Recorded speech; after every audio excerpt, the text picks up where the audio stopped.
This is Joey Knight with Friday Night Rewind, and we have one question for you fans out there. Are you ready for some No, we know the answer to that. Here's another question. What makes a great quarterback?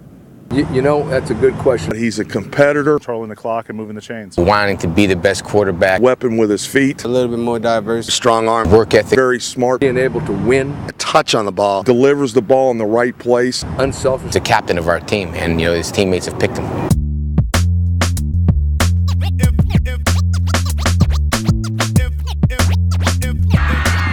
Singer, the returning starter at Dunedin, had a big summer at various camps across the state and improved his stock greatly. He might be the top college recruit coming out of Pinellas County this year at the quarterback position.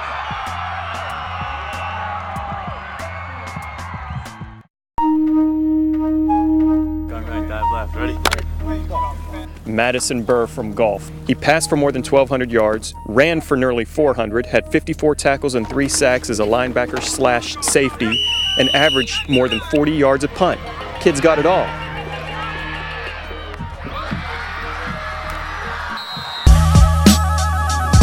Schmelik, a 5'10 senior, not getting a lot of recruiting interest from colleges because of his size, but according to Coach John Davis, the guy is a winner. I'm very proud of him. I tell you what, he's a competitor, he's tough, and he's a very smart football player, and he's a lot better than looking at him on the look size test.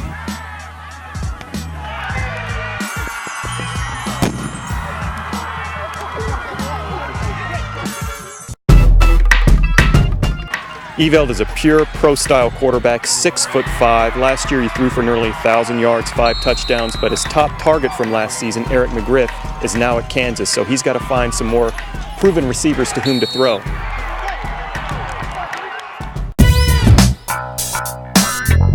At Armwood, Josh Grady steps in to take over a spread offense, believe it or not. That's what Sean Callahan's saying. He's going to throw the ball 20 times a game this year, and he might as well with Josh Grady, who threw for 1,800 yards and 9 touchdowns last year at Freedom. I expect him probably to have a much bigger year. He brings leadership, he brings mobility, he has a good arm, so he's probably going to put up some pretty solid numbers in Seffner.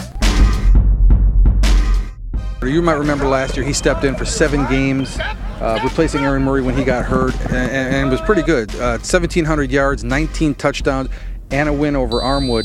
And Ely's going to be a guy everybody's looking at this year because of the tradition of quarterbacks. You go from Marv to Murray to Philip Ely.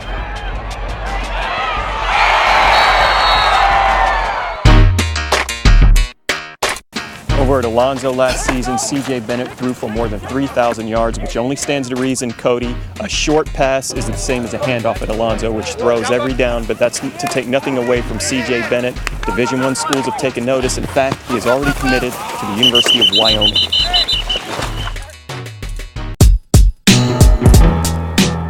One guy we really like, and I think you can make a case for him being the best quarterback in Tampa Bay, is Jefferson Jr. Quentin Williams. Williams threw for 2,300 yards last year, 16 touchdowns, and he is going to thrive in Jefferson's spread offense this year. He's got a nice touch, a strong arm, he's very, very poised, and he's got a great group of receivers led by Andre Davis.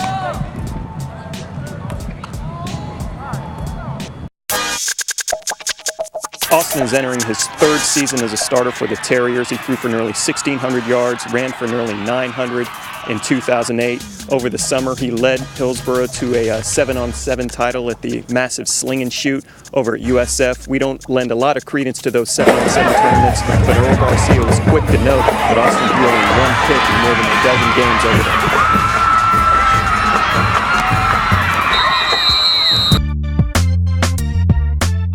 He's got offers from every Florida school, USC, Ohio State, Auburn, I mean, you name it. At 6'2", 195, he has athletic skills that are going to help him to play quarterback or wide receiver in college, although he's leaning to being a wide receiver.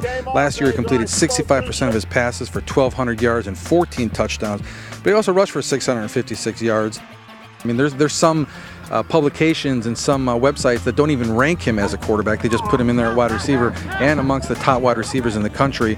I mean, he's certainly a wide receiver at the next level, but you got to give him his props as a quarterback. I'm not even so sure he's a wide receiver at the next level. I think he's going to be the quarterback at Tampa Catholic this year, and I think he's going to have a numerous profusion of offers to play quarterback or receiver. I think Christian Green, if he wants to be a quarterback at the next level, enough schools will offer him that opportunity. It's up to him. When we were out at practice in the fall, we saw Christian Green line up at wide receiver. We saw him do a little bit of a wildcat. We saw him throw the ball. DJ Williams, the son of Doug Williams, can step in there and be quarterback. So Green is going to be moved around quite a bit this year. I think we're going to see a more versatile and dangerous Christian Green in 2009.